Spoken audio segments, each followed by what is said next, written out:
Bonsoir, bienvenue dans Une semaine dans le monde. C'est toute l'actualité de la semaine décryptée par nos éditorialistes. Et ce vendredi, nous sommes avec Laure Simoes. Bonsoir Laure, directrice éditoriale pour Cartooning for Peace.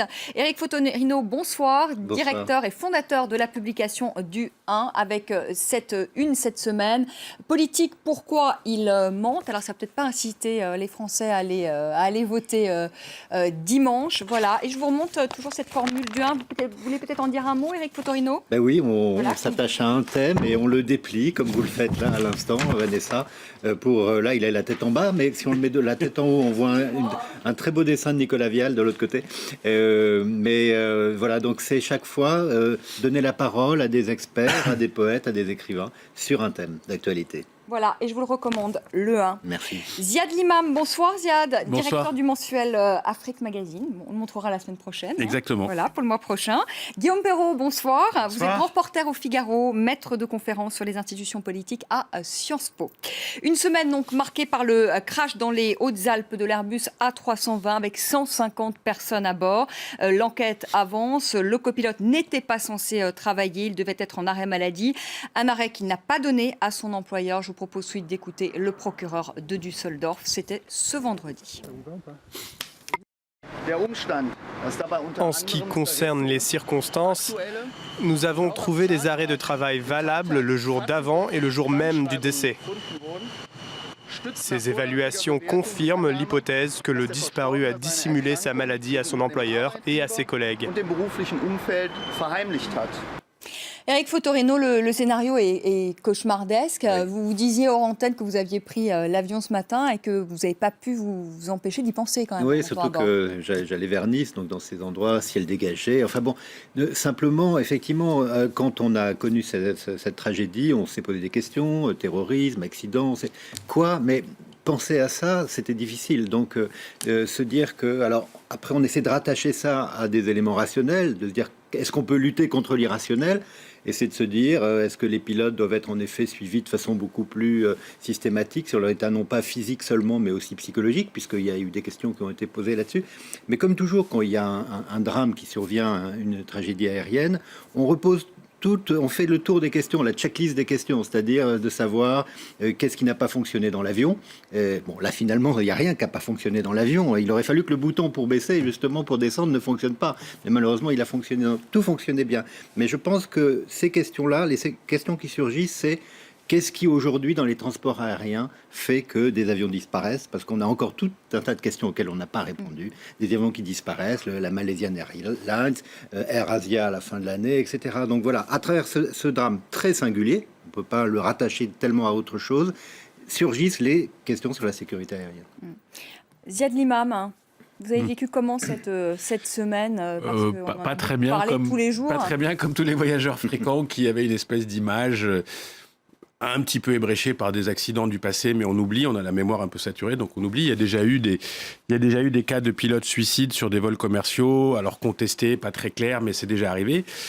Mais on a quand même tous une espèce de confiance inébranlable dans le commandant de bord, qui a cette espèce de nom très positif, le copilote, l'équipage, c'est des gens qui sont censés nous protéger. Donc d'avoir une histoire pareille où le pilote tue les gens, c'est très dur pour tout ce business-là. Après, moi, je me dis qu'il n'y a pas de raison que les pilotes soient des êtres humains à part, que cette histoire nous le rappelle, que si on considère qu'il y a, disons, je ne sais pas moi, 15 ou 20 000 ou 30 000 ou 40 000 pilotes en l'air en ce moment, il y en a bien un certain nombre qui sont dépressifs, il y en a un certain nombre qui ont trop bu, il y en a un certain nombre qui ont des problèmes, il y en a un certain nombre qui sont malheureux. Il n'y a pas de raison que cette profession qui est très importante soit protégée de manière miraculeuse de tout ce qui peut nous déstabiliser. On parlait avec un collègue hors studio, il disait mais il y a aussi tout l'aspect médical où il faut faire l'enquête parce qu'on n'en sait rien, mais il dit certains médicaments peuvent créer des processus hallucinatoires. Il peut se passer tellement de choses sur un être humain que bon voilà. Alors ce qui est dur, le procureur l'a dit, si c'est le cas d'un suicide, on ne peut pas dire suicide parce qu'il y a 150 meurtres, donc ça ne peut pas être qualifié de suicide. Donc voilà, après l'enquête doit aller plus loin, nous dire s'il y a quelque chose qu'il fallait qu'on sache, peut-être qu'on va découvrir des choses encore plus complexes derrière cette histoire. Mais le mythe... moi, ceci dit, cette année, je m'arrêterai là, cette année, il y a 3 accidents pour moi qui sont absolument terribles pour le mythe de l'aviation. C'est le Malaysian qui a totalement disparu. Alors ça, c'est quand même... On n'en reparle plus, mais 200 personnes qui se sont volatilisées dans l'air. C'est le Malaisian qui a été abattu en Europe. En Ukraine, un avion civil a été abattu plus ou moins volontairement et on n'entend plus parler de cette histoire comme si c'était tabou. Et ça, le 3e accident d'un type qui crache un vol de Et le Air Asia aussi. Les autorités indonésiennes n'ont jamais alors, c'est ce que j'allais dire. C'est ce que j'allais dire. Après, il y a un événement grossissant. Ça s'appelle Germanwings. Ça se passe entre Barcelone et Düsseldorf. Et là, normalement, il n'y a pas d'accident. C'est pas possible. Dans le mental européen, on est dans l'impossibilité. Une compagnie allemande, de villes européennes. Tout ça, c'est la civilisation. C'est pas Air Asia au fin fond du golfe de Malacca. C'est pas tous ces trucs en Afrique. Non. On est dans le cœur de la civilisation. C'est pas possible. Et les gens sont stupéfaits. Ce soir, on a appris que plusieurs compagnies aériennes demandaient, en tout cas obligeaient maintenant à ce qu'il y ait au moins 2 personnes dans le cockpit. C'est plutôt rassurant, Guillaume Perrault ? Ça me paraît la bonne réponse à ce drame qui est l'addition de circonstances exceptionnelles. Il semble qu'on ait un forcené qui ait voulu entraîner dans la mort avec lui un maximum d'innocents. Donc en effet, on ne peut pas parler seulement de suicide, c'est le suicide plus meurtre à grande échelle. Et si vous me permettez une anecdote macabre, mais qu'on a vécue au Figaro, figurez-vous que notre gardien de nuit a été tué il y a quelques années par un forcené qui l'a jeté sur la voie du RER. Il rentrait chez lui le matin, tranquillement dans son pavillon de banlieue. Un forcené voulait se suicider et il l'a poussé, lui et sa victime innocente, sur les rails du train et ils sont morts tous les deux. C'était sur la ligne du RERC il y a environ, de mémoire, 2 ou 3 ans. Donc, que des forcenés entraînent dans leur passage à l'acte des innocents qui passaient par là, et là, ça arrive. Ce qui est tout à fait singulier, évidemment, c'est que le forcené, là, ait été un copilote et qu'il ait eu les moyens de faire autant de dégâts. Il faut évidemment en tirer toutes les conséquences en termes de sécurité. Mais est-ce qu'on ne peut pas dire aussi que finalement qu'il y a des failles et qu'on ne peut pas tout contrôler, oui, parce que finalement c'est c'est un pilote c'est terrible, c'est tragique, mais on ne peut pas tout. On va trouver 2 personnes vont être maintenant dans le cockpit, mais voilà, il y a des failles humaines. Il n'y a pas de risque zéro de toute façon. Mais disons qu'on pense à tellement de choses qui peuvent arriver dans un avion, mais que le pilote lui-même décide de cracher l'avion. Évidemment, là, on est presque au bout. C'est pas la première fois. Mais c'est arrivé. Je sais que c'est arrivé. Oui. Bien sûr que c'est déjà arrivé, comme tu le disais, ça a été plus ou moins documenté. Mais non, ce qui est étonnant, c'est la capacité. On découvre que les bonnes intentions, l'enfer est passé. C'est ça, l'enfer est pas de bonnes intentions. On découvre quand même que quelqu'un qui s'enferme, un des 2 pilotes qui s'enferme à l'intérieur du cockpit qu'on peut fermer depuis le 11 septembre en fait. Il fait ce qu'il veut. Enfin, je vais vous rappeler quand même. C'est quand même assez étonnant. Il y avait un numéro dans les années 80, alors on va remonter dans le temps, ça s'appelait de l'événement du jeudi ou avant des nouvelles, qui s'appelait « Pourquoi il faut avoir peur en avion ?» Moi, j'avais lu ça pour voir ce que c'est. Et il y avait une histoire terrible. C'était après tous ces pirates de l'air des années 70. On avait déjà fait en sorte que les portes des cockpits puissent bien se fermer. Et les 2 pilotes étaient sortis, l'un pour aller satisfaire un besoin naturel. Ils s'étaient tous les 2 enfermés à l'extérieur et avec une hache, ils essayaient d'entrer pour reprendre le contrôle de l'avion. Heureusement, ils avaient pu le faire, mais les passagers n'avaient rien vu, rien entendu. Les hôtesses avaient dit tout va bien. C'est le spécial, vous partez en week-end, vous prenez l'avion, vous ne prendrez pas l'avion ce week-end. C'est cela. Comment les dessinateurs ont-ils traité de une petite série de 4 dessins, à commencer par quand même ce dessin en hommage aux victimes de Nicolas Vado, paru dans Le Vif, l'Express.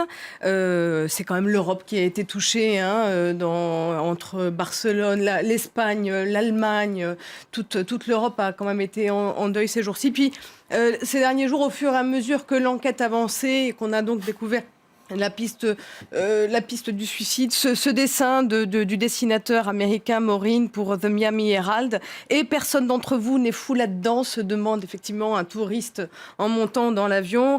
Dans le même genre aussi, un dessin de Kroll, un dessinateur belge paru dans Le Soir. La tour de contrôle, l'avion, les derniers contrôles avant le décollage, paramètre moteur 1 OK, paramètre moteur 2 OK, dit le copilote, et capitaine heureux dans la vie et copilote heureux dans la vie, histoire de bien s'assurer que tout va bien, et la tour de contrôle qui dit vous pouvez maintenant décoller. Et enfin un dernier dessin de Job Bertrams, dessinateur des Pays-Bas, pour De Groen Amsterdammer, qu'on vient de recevoir vraiment à la dernière minute, qui parle de lui-même. Très très. fait. On va parler des élections législatives et présidentielles au Nigeria. Le Nigeria, premier producteur de pétrole d'Afrique, pays le plus peuplé d'Afrique. Le scrutin a lieu samedi sous très très haute sécurité parce que vous le savez, la secte islamiste Boko Haram a multiplié les attaques ces dernières semaines dans le nord-est du pays qui est son fief.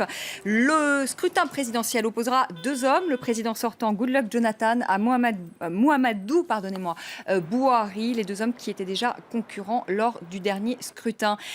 Ziad Limam, ça paraît un peu surréaliste quand même, non, d'organiser ce scrutin dans le contexte actuel, et je pense notamment dans le nord-est du pays. Alors, comment vont faire les gens dans le nord-est pour voter ? Ça fait partie des enjeux parce que, d'abord, on n'aurait pas pu reporter cette élection un certain nombre de fois sans que ça pose un réel problème de stabilité politique. Donc, il y a un moment, il fallait faire l'élection. Le deuxième problème, c'est qu'une grande partie du nord-est va avoir du mal à voter et que cette partie du nord-est, elle est plutôt... Je dis bien plutôt, parce qu'il ne faut pas trop schématiser les choses, mais elle est plutôt en faveur de la candidature Buhari par rapport à une candidature Jonathan qui est, on peut le dire, qui est très minoritaire dans le Nord. Après, il se passe des tas de choses qui sont un peu plus complexes. D'abord, c'est en train de devenir malgré tout une démocratie de 150 millions d'habitants, donc c'est un test très important à regarder, voir comment il fonctionne. Deuxièmement, on est dans le cliché nord-sud, on est dans un cliché nord-musulman, sud-chrétien animiste, mais les forces, elles sont un peu plus complexes que ça. Il y a des tas de chrétiens du sud ou d'animistes du sud qui ont envie de voter Buhari parce qu'ils en ont un petit peu marre d'un régime qu'ils perçoivent comme trop corrompu pour un clan, trop en faveur d'un clan. Et donc, on ne sait pas très bien quel est le rapport de force au sud, alors qu'au nord, c'est déjà plus clair. Et puis, il y a la situation internationale où, quand même, Buhari, le président Jonathan sortant, est pas aimé dans la région. Donc, ça ajoute, il ne s'entend pas avec les Tchadiens, il ne s'entend pas avec ses voisins, il ne s'entend pas avec les Camerounais. On lui reproche d'avoir laissé Boko Haram s'installer. Il y a des problèmes de compétences militaires dans la guerre menée contre Boko Haram avec les Tchadiens, l'état-major tchadien, l'état-major camerounais. Donc, c'est pas quelqu'un dont on espère la réélection. Au contraire, la région, je pense, espère l'élection de Buhari, qui est d'ailleurs un militaire. Donc, il y a aussi tout le côté militaire expérimenté, etc. Bon, voilà. Mais c'est très important pour l'Afrique aussi parce que ça serait bien que ça se passe relativement bien et pas avec les émeutes qu'il y a eu il y a 5 ans. La dernière fois, ça ne s'est pas très très bien passé. En 2011, il y avait eu au moins 1000 morts lors d'affrontements. Et il y a beaucoup d'argent aussi. Les gens pensent que c'est... Justement, ce qui est intéressant aussi, Eric Fotorino, c'est finalement ce géant au pied d'argile qui est le Nigeria. Je le disais, premier producteur de pétrole du continent. Il y a quand même beaucoup d'argent qui rentre dans ce il y a beaucoup d'argent, mais très fragile. Il y a beaucoup d'argent et il y en a moins. C'est-à-dire qu'effectivement, c'est une monoculture pétrolière. Ils ont une production de 2 millions de barils jour, qu'ils ont poussé à presque 3 millions de barils jour pour compenser une partie de la chute des prix du pétrole. Ce qui fait baisser les cours. Exactement, ce qui continue, parce qu'il y a une stratégie saoudienne en ce moment d'éviction d'un certain nombre de producteurs en laissant les prix filer à la baisse, et ça met en grande difficulté des pays comme le Venezuela, comme l'Algérie, mais comme le Nigeria. Et en ce moment, effectivement, on voit bien que cette économie n'arrive pas à retrouver un second souffle parce que précisément elle est complètement encalminée avec cette chute des prix pétroliers. Il y a cette question économique, et puis il y a la question de Boko Haram et des dirigeants actuels. Ce qu'il faut quand même avoir à l'esprit, et ce qui n'est pas toujours facile à expliquer, c'est que les dirigeants actuels ne valent pas beaucoup mieux que Boko Haram. C'est-à-dire que ce sont des gens qui sont tellement corrompus, qui ont tellement institué un système de préemption, de kleptocratie, que finalement les dirigeants de Boko Haram, non pas qu'on puisse justifier évidemment toutes les exactions et les assassinats qu'ils commettent, mais simplement c'est beaucoup plus complexe là encore que de dire il y a des soudards, des types qui sont des criminels, et puis il y a un pouvoir démocratique qui essaie de faire en sorte de lutter contre. C'est pas exactement ça. Et du coup, je pense que celui qui s'oppose à Goodluck aujourd'hui peut avoir effectivement des chances de l'emporter. Guillaume Perrault. J'ajouterais à tout ce qui a été dit que dans les clivages qui traversent le pays, il n'y a pas seulement musulmans au nord et chrétiens au sud, les musulmans étant un peu plus nombreux. Il y a aussi la question de la charia, parce que c'est un pays fédéral. Il y a plus de 30 États où le droit pénal n'est pas le même. Et il y a certains États musulmans qui ont reconnu la charia et qui l'appliquent devant leurs tribunaux. Et en cas de condamnation à mort, il peut y avoir une appel devant une cour constitutionnelle. Et c'est une source de tension avec une partie des chrétiens. Ça, c'est un point qui, je crois, doit être doit être rappelé, doit être souligné. Donc il n'y a pas que Boko Haram dans les enjeux qui s'imposent à l'opinion publique dans ce pays. Quand je parlais d'argent, je ne parlais pas uniquement du pétrole, je parle d'une campagne où il y a énormément d'argent. Je crois que les gens ne se rendent pas compte de l'argent qui est dépensé dans cette campagne, ce qui fait que les gens qui soutiennent par exemple le clan Bouhari ou les gens qui soutiennent le clan Goodluck, on parle de centaines de millions de dollars, peut-être aux milliards de dollars par candidat. Donc ces gens ne peuvent plus perdre. C'est-à-dire, une fois c'est fait pour gagner, c'est fait pour que les intérêts de ces clans soient protégés, pour qu'on puisse avoir les business, etc. Donc ça rajoute à de la tension. On est sur une espèce de modèle, d'une espèce d'hypercapitalisme électoral, couplé à des tensions religieuses, couplé à des tensions territoriales, qui est assez explosif. Mais en même temps, si ça pouvait marcher un peu au Nigeria, ça prouverait quand même que cette culture démocratique qui s'installe malgré tout petit à petit dans chaque pays. Il y a des élections, après il y a des enjeux, etc. Mais petit à petit ça s'installe. Il y a quand même une presse libre au Nigeria, il y a des intellectuels, il y a des prix Nobel de littérature, il y a des grandes villes, il y a une élite.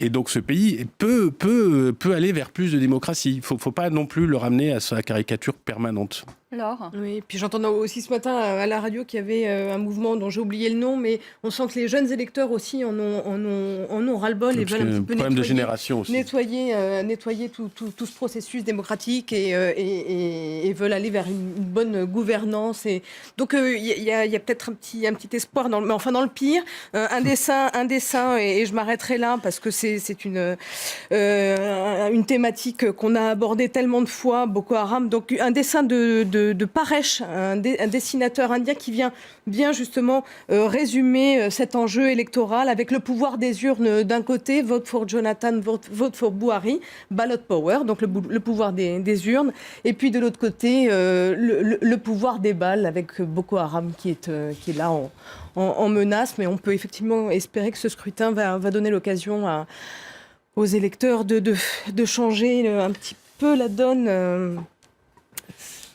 Bon, c'est vrai que c'est aussi un pays où la violence est quand même permanente. Et ça date pas. Moi, j'ai fait des reportages pour Le Monde il y a 15 ans au Nigeria, à Lagos, à Kano. Et il y avait le supplice du collier. Vous savez, ils se battaient en s'envoyant des pneus en caoutchouc qu'ils arrosaient de pétrole et qu'ils enflammaient. Il y a la drogue, qui est très importante au Nigeria, qui est vraiment une plaque tournante de la cocaïne d'Amérique latine. Bon, c'est quand même quelque chose. C'est un pays qui, en effet, je crois que c'est même 180 millions d'habitants aujourd'hui. Donc c'est énorme. C'est effectivement potentiellement une grande démocratie, mais c'est aussi un pays qui n'a pas encore tous les archétypes de ce qu'est une démocratie, c'est-à-dire pouvoir assurer la sécurité, les fonctions régaliennes pour la population. C'est 400 millions d'habitants dans 25 ans, hein. Donc il y a intérêt à ce que... Si le climat mais disons que s'il n'y a pas les moyens de réguler institutionnellement au moins une partie des conflits religieux, financiers et territoriaux, ça va être difficile. Et puis ça pèse, et c'est sur les pays francophones qui l'entourent et que nous, Français, nous connaissons mieux, le Bénin, le Niger, le Cameroun, qui suivent tout ça avec intérêt. On fait une petite pause, le temps du rappel des titres, et puis on reprend la seconde partie de notre semaine dans le monde, et nous parlerons du Yémen avec cette offensive menée par l'Arabie Saoudite sur le pays, ce choc frontal aujourd'hui entre l'Arabie Saoudite et l'Iran sur le sol yéménite, sans oublier évidemment les départementales en France. On vote pour le second tour et c'est dimanche, à tout de suite.